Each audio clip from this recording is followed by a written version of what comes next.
ഈ പെൺകുട്ടി എന്നോടും പറഞ്ഞു, അവനോടും പറഞ്ഞു. അതുവരെ ഓക്കെ. അതിനുശേഷം അവൾ എന്നോട് സംസാരിച്ചത് നിന്നോട് വന്നവൾ വീണ്ടും പറഞ്ഞെങ്കിൽ അവളെ പറഞ്ഞിട്ട് നീയാ ഈ പെങ്കൊച്ചിന് വിരട്ടിയപ്പോ നിനക്ക് നൊന്തു.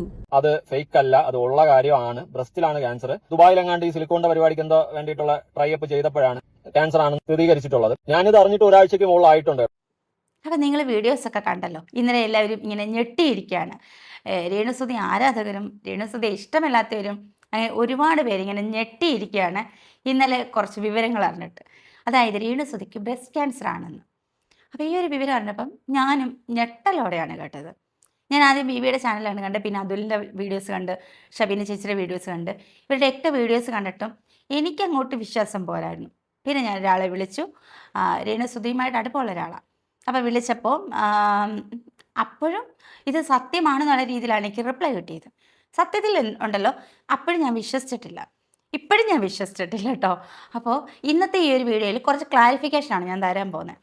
അതായത് ഇന്നലെ ഇവരൊക്കെ വീഡിയോ ഇട്ടതിന് ശേഷം വൈകിട്ട് വീണ്ടും ഷബീന ചേച്ചി ഒരു വീഡിയോസ് ഇട്ടിട്ടുണ്ടായിരുന്നു.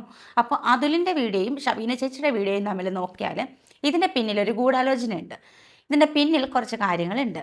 പിന്നെ ഇത്രയും ഒരു കാര്യങ്ങൾ ഉണ്ടായിട്ട് രേണുസുതി പ്രതികരിച്ചിട്ടില്ല.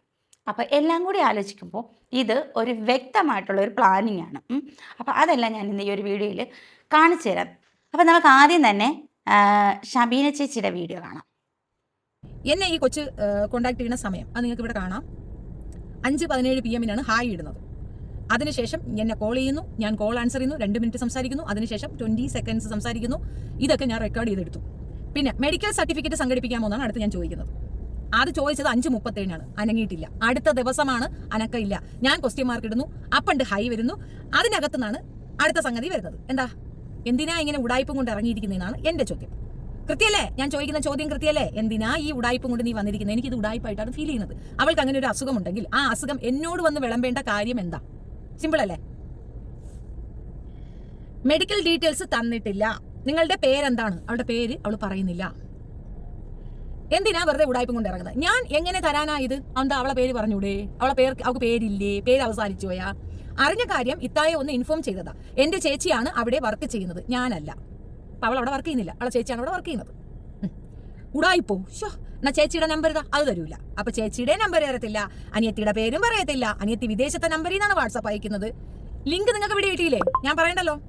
ഇത്ത എന്റെ ചേച്ചി അവിടെയാ വർക്ക് ചെയ്യുന്നത്. ഇത് ഈ സമയം കൂടെ നിങ്ങൾ ശ്രദ്ധിക്കണം. നമ്മൾ അയക്കുന്ന അതിന് മറുപടി ഇടുന്ന സമയം കൂടെ നമ്മൾ ശ്രദ്ധിച്ചോണം. ഇത്ത എന്റെ ചേച്ചി അവിടെ വർക്ക് ചെയ്യുന്നത്. രേണുസുതി അവിടെ ചെന്നതും ടെസ്റ്റ് ചെയ്തതും ക്യാൻസർ ആണെന്ന് കൺഫേം ചെയ്തതും ശരിയാണ്. എനിക്ക് രേണുസുതിയുടെ ഇഷ്ടമല്ലാത്തത് കൊണ്ട് ഞാൻ ഇത്താനോട് ആ കാര്യം പറയുന്നതാ. അതിന് ഞാൻ എന്തിനും ഉടായി പിറക്കുന്നത്? നീ എന്നോട് എന്തിനാ പറയണേ? നീ അതിനോട് പറഞ്ഞില്ലേ? ഇനഫല്ലേ? അതിൽ പറയട്ടെ. അയ്യോ അതിൽ മാമ പറയട്ടെ. അത് എന്തിനാ എന്നോട് പറയുന്നേ? എന്നോട് പറഞ്ഞാൽ അതിനകത്ത് കൃത്യത ഉണ്ടെന്ന് തെളിഞ്ഞാൽ ഞാനത് പബ്ലിക് ചെയ്യും. അതെന്റെ ക്യാരക്ടർ. അതൊരു 100 വട്ടം പറഞ്ഞത് തന്നെയാ. അതൊരു കൊയപ്പം. അപ്പൊ ഷബീന ചേച്ചിയുടെ ഈ ഒരു ചാറ്റ്, ഈ പുറത്ത് വിട്ട ഈ ഒരു ചാറ്റ്, അതിൽ നിന്ന് തന്നെ നമുക്ക് പല കാര്യങ്ങളും വ്യക്തമാകും. കാരണം അവർ പേര് പറയുന്നില്ല. അവർ നാട്ടിലുള്ള നമ്പറിൽ നിന്നല്ല വിളിച്ചിട്ടുള്ളത്, അവർ വിദേശത്തുള്ള അവരുടെ നമ്പറിൽ നിന്നാണ് വിളിച്ചിട്ടുള്ളത്, മെസ്സേജ് അയച്ചിട്ടുള്ളത്. പിന്നെ ഇവർ ആദ്യം അതുലിനെ കോണ്ടാക്ട് ചെയ്തിട്ടുണ്ടായിരുന്നു. അതിൽ വീഡിയോ ചെയ്തിട്ടില്ല. പക്ഷേ അതിനുശേഷം ഷബീന ചേച്ചിയെ കോണ്ടാക്ട് ചെയ്യുന്നു. അപ്പോൾ ഷബീന ചേച്ചി വീഡിയോ ഇട്ടതിന് ശേഷമാണ് അതിൽ വീഡിയോ ഇട്ടിട്ടുള്ളത്. അപ്പം ഇതിൻ്റെ പിന്നിലും ചെറിയൊരു മിസ്അണ്ടർസ്റ്റാൻഡിങ് ഉണ്ട്. അപ്പോൾ അതിൽ നേരത്തെ അറിഞ്ഞിട്ട് അതിൽ പുറത്ത് വിട്ടിട്ടില്ല. അതിൽ പറയുന്നത് ദുബായിൽ സിലിക്കോൺ വെക്കാൻ വേണ്ടിയിട്ട് ഇവർ ചെന്നു, തുടർ ടെസ്റ്റിലാണ് ഇത് മനസ്സിലായതെന്ന്. അങ്ങനെയാണ് ഇവർ പരിമല ചികിത്സയ്ക്ക് വന്നത്. അതിൽ ഇട്ട വീഡിയോ കണ്ടിട്ടും ഷബീന ചേച്ചി ഇട്ട വീഡിയോ കണ്ടിട്ടും എന്തൊക്കെയോ എവിടേക്കോ ഒരു പൊരുത്തക്കേട്.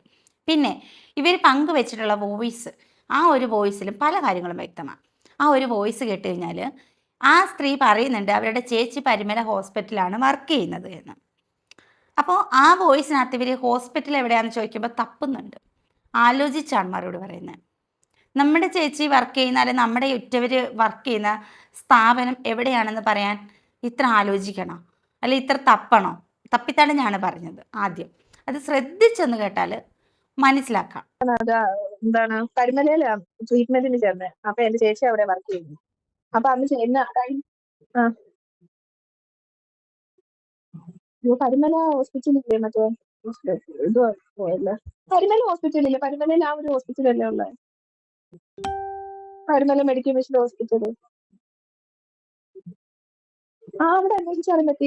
ഇത് ഒറിജിനൽ ഇതാണ്. അത് ദുബായിൽ വെച്ചിട്ട് പുള്ളിക്കാരി ഒരു ഇതിൽ ചെന്നപ്പോ അവിടെ വെച്ച് ഇതായിട്ടാണ് ഇവിടെ ട്രീറ്റ്മെന്റിന് വന്നത്. അവരൊക്കെ അറിഞ്ഞിട്ടുണ്ട്. ഒരാഴ്ച ഇല്ല, ആരും വീഡിയോ ഇട്ടിട്ടില്ല. പക്ഷെ അവരെല്ലാരും അവൻ അറിഞ്ഞായിരുന്നു. ദുബായിൽ വെച്ച് ഈ സംഭവം അവർക്ക് എന്തോ ഒരു സംഭവമായിട്ട് അവിടെ ഹോസ്പിറ്റലിൽ പോയായിരുന്നു. അവിടെ നിന്നാണ് പിന്നെ ഇവിടേക്ക് വന്ന് ഞാൻ ആ ചിത്താക്ക് മെസ്സേജ് ഇട്ടതിന്റെ തലേ ദിവസമായിരുന്നു പെറ്റ് സ്കാനിങ്ങിന് വേണ്ടിയിട്ട് വന്നത്. അന്നാണ് കൺഫേം ആയത്.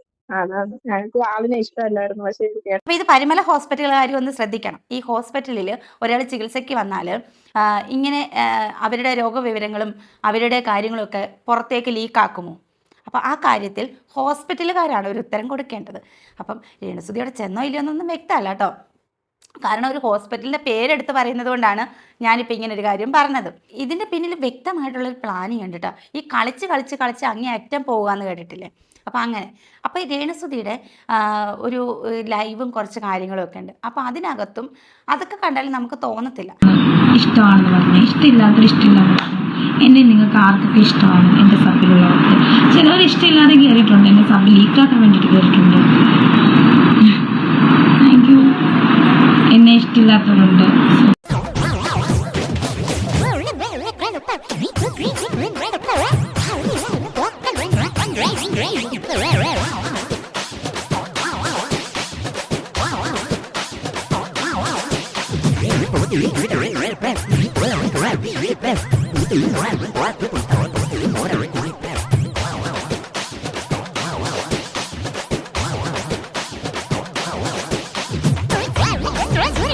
പിന്നെ ഇവർ പറയുന്നുണ്ടായിരുന്നു നേരത്തെ ഞാൻ ഏത് സാഹചര്യത്തിലൂടെയാണ് പോകുന്നത് എന്ന് നിങ്ങൾക്ക് മനസ്സിലാവില്ലെന്നൊക്കെ.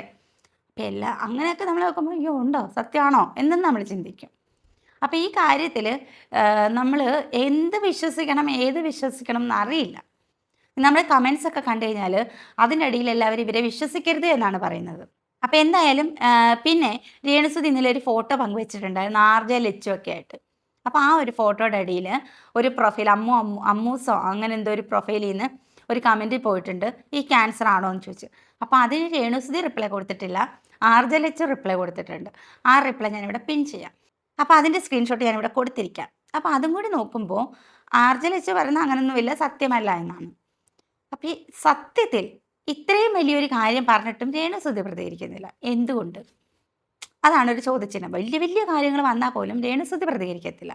പക്ഷേ ചെറിയ കമൻറ്റിന് റിപ്ലൈ കൊടുക്കുക, ലൈവ് എടുത്ത് ലീക്കാക്കുന്നതിന് റിപ്ലൈ കൊടുക്കുക, അങ്ങനെയുള്ള കാര്യങ്ങൾക്കൊക്കെ രേണുസുതി പ്രതികരിക്കുന്നുണ്ട്.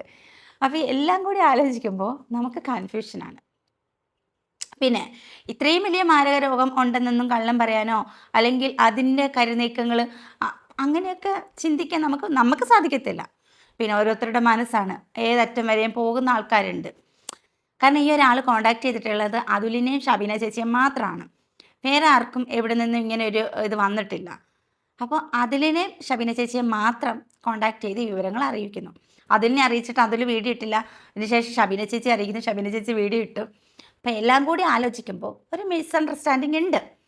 അപ്പോൾ ആരും ഇതിൻ്റെ പിന്നാലെ പോകണ്ട എന്നാണ് എൻ്റെ അഭിപ്രായം. യൂട്യൂബേഴ്സ് ആണെങ്കിലും ഇതിൻ്റെ പിന്നാലെ പോകാതിരിക്കുന്നത് തന്നെയാണ് നല്ലത്. സത്യം എന്തായാലും അധികം നാളൊന്നും മറച്ചു വെക്കാൻ പറ്റത്തില്ല, പുറത്തു വരും. പിന്നെ അവർക്ക് ഇങ്ങനെ ഒരു രോഗമുണ്ടെങ്കിൽ അത് വരാതിരിക്കട്ടെ എന്ന് തന്നെയാണ് നമ്മൾ ആഗ്രഹിക്കുന്നത്. അവർക്കെന്നല്ല, ശത്രുക്കൾക്ക് പോലും ഇതുപോലുള്ളൊരു രോഗം വരരുതേ എന്നാണ് ആഗ്രഹിക്കുന്നത്. പല അഭിപ്രായങ്ങൾ ആൾക്കാർ പറയുന്നുണ്ട് കേട്ടോ. കമൻറ്റിലും നമുക്ക് മെസ്സേജ് അയച്ചൊക്കെ പല അഭിപ്രായം ആൾക്കാർ പറയുന്നുണ്ട്. വിശ്വസിക്കരുത്, അതിന് വേണ്ടിയിട്ടാണ്, സബ്സ്ക്രിപ്ഷൻ കൂട്ടാൻ വേണ്ടിയിട്ടാണ്, സിമ്പതി കിട്ടാൻ വേണ്ടിയിട്ടാണ്, പോയ റീച്ച് തിരിച്ചു പിടിക്കാൻ വേണ്ടിയിട്ടാണ്, അങ്ങനെ ഒരുപാട് പേര് സംശയം പ്രകടിപ്പിക്കുന്നുണ്ട്. അപ്പോൾ ഞാനിപ്പോൾ പറയുന്നത് ഈ ഒരു വിഷയത്തിന് പിന്നാലെ നമ്മൾ പോവാണ്ടിരിക്കുക. പിന്നെ നമ്മൾ യൂട്യൂബേഴ്സ് ആണെങ്കിലും യഥാർത്ഥ പ്രൂഫ് കിട്ടിയാൽ മാത്രമേ ഒരു വീഡിയോ ചെയ്യാവൂ എന്നാണ് എൻ്റെ അഭിപ്രായം. വെറുതെ ഒരാൾ വന്ന് എന്തെങ്കിലും പറഞ്ഞു കഴിഞ്ഞാൽ ഓടിച്ചാടി നമ്മൾ വീഡിയോസ് എടുക്കാതിരിക്കുക. കറക്റ്റ് പ്രൂഫ് നമ്മുടെ കയ്യിൽ കിട്ടിയതിന് ശേഷം മാത്രം വീഡിയോസ് എടുക്കുക. പിന്നെ തരികിടയുമായിട്ട് ആരെങ്കിലും വന്നാൽ പൊളിച്ചെടുക്കുക തന്നെ വേണം. ഷബീന ചേച്ചിയെയും അതുലിനെയും കോണ്ടാക്ട് ചെയ്ത ഈ പെൺകുട്ടിയെ കണ്ടെത്തുക തന്നെ വേണം. ഇതിൻ്റെ പിന്നിൽ ആരാണ്, എന്താണ്, എന്തിനു വേണ്ടിയാണ്, ഈ മൊത്തം ആൾക്കാരെ മണ്ടന്മാരാക്കാൻ വേണ്ടിയിട്ടാണോ, ഇതിൻ്റെ പിന്നിൽ മറ്റെന്തെങ്കിലും കാരണങ്ങളുണ്ടോ, ഇതെല്ലാം കണ്ടെത്തേണ്ടിയിരിക്കുന്നു. അപ്പോൾ എന്തായാലും ഈ കള്ളം അധികം നാളൊന്നും മറച്ചു വെക്കാൻ ആർക്കും പറ്റത്തില്ല. സത്യം മാത്രമേ വിജയിക്കൂ, സത്യം പുറത്തു വരും എന്ന് തന്നെ നമുക്ക് വിശ്വസിക്കാം. അപ്പോൾ എന്തായാലും ഈ എല്ലാം കൂടി നിങ്ങൾ ഈ ഒരു വീഡിയോ കണ്ടിട്ട് നിങ്ങൾക്ക് എന്താണ് തോന്നിയത്? പിന്നെ നമ്മളൊരു സംശയം വെച്ചിട്ട് ആരെയും ജഡ്ജ് ചെയ്യാനായിട്ട് നമ്മൾ ആരുമല്ല. അപ്പോൾ എന്തായാലും നിങ്ങൾക്ക് തോന്നുന്ന അഭിപ്രായം നിങ്ങൾ കമൻറ്റ് ചെയ്യുക. അതുപോലെ തന്നെ കൂട്ടത്തിൽ ഹൈപ്പ് ചെയ്യാനും കൂടി മറക്കരുത്. മറ്റൊരു വീഡിയോ ആയിട്ട് വീണ്ടും കാണാം. ടാറ്റാ.